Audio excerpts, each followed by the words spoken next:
اگر آپ اپنی عقل کا استعمال کرنا چاہیں تو آپ دیکھیے آج سے 800-900 سال پہلے ایک فرقہ اٹھا تھا جس کا نام تھا باطنیہ، جس کو کرامتا بھی کہا جاتا ہے، کرامتا، اور جس کا ایک بہت بڑا لیڈر جس کا نام تھا عبید اللہ ابن حسن قیروانی عبید اللہ ابن حسن قیروانی نے اپنی ایک کتاب کے اندر لکھا ہے، دیکھیے عقل کا کیسے ناجائز استعمال کیا۔ اس نے لکھا ہے کہ یہ کتنی بڑی بے عقلی کی بات ہے، یہ کتنی بڑی بد عقلی کی بات ہے کہ لوگ اپنی بہن سے نکاح نہ کریں اور دوسرے کی بہن بیٹی کے ساتھ نکاح کر لیں، جبکہ بہن اپنے بھائی کے مزاج کو جانتی ہے، اس کے مزاج سے واقف ہے، وہ جانتی ہے میرے بھائی کا غصہ کب آتا ہے، وہ جانتی ہے کہ میرے بھائی کا غصہ کیسے دور ہوتا ہے۔ ایک بہن اپنے بھائی کے مزاج سے اچھی طرح واقف ہے، وہ خوبصورت بھی ہے، وہ حسین ہے اور جمیل بھی ہے، لیکن یہ کتنی بڑی بد عقلی کی بات ہے کہ ایک بھائی اپنی خوبصورت بہن کو اور ہم مزاج بہن کو چھوڑ کر دوسرے کی بہن سے شادی کر لیتا ہے اور اپنی بہن کو کسی دوسرے کے حوالے کر دیتا ہے۔ جبکہ پھر آگے لکھتا ہے جب ہماری بہن ہمارے لیے کھانا بنا سکتی ہے، ہمارا پریشانی میں سر دبا سکتی ہے، ہمارے لیے بستر بچھا سکتی ہے، ہمیں دوا کھلا سکتی ہے، ہمارا مجبوری اور پریشانیوں میں ہمارا خیال رکھ سکتی ہے، تو پھر شادی کر کے اس کے ساتھ جنسی تسکین اور جنسی لذت حاصل کیوں نہیں کی جا سکتی ہے؟ اور آگے وہ لکھتا ہے یہ کتنی بڑی بے وقوفی کی بات ہے کہ اپنی حسین و جمیل اور خوبصورت سرمایہ کو اور حسین و جمیل بہن کو کسی دوسرے کے حوالے کر دو اور دوسرے کا کباڑ کھانا اٹھا کر اپنے گھر پہ لے آؤ۔ یہ اسی عقل کا ناجائز فائدہ ہوا۔ اور میں پوچھنا چاہتا ہوں آپ سے، آپ لاکھ کہیے کہ سماج اجازت نہیں دیتا،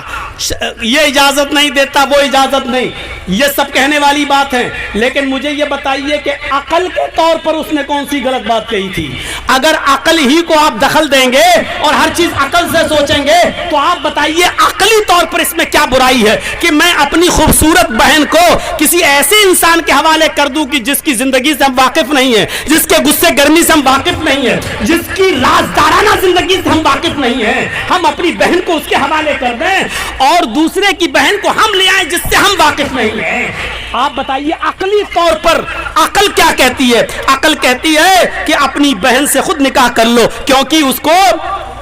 اس کے مزاج سے ہم واقف ہیں، اس کے سرشت سے ہم واقف ہیں۔ شریعت ایک الگ چیز ہے۔ میں کہنا چاہتا ہوں میرے بھائیوں، جہاں عقل کام کرنا بند کر دیتی ہے وہاں پھر وحی الہی کی ضرورت پڑتی ہے۔ اب ہماری عقل تو کہہ رہی ہے کہ بہن اور بیٹی کے ساتھ نکاح کرنے میں کوئی برائی نہیں ہے، لیکن ہماری عقل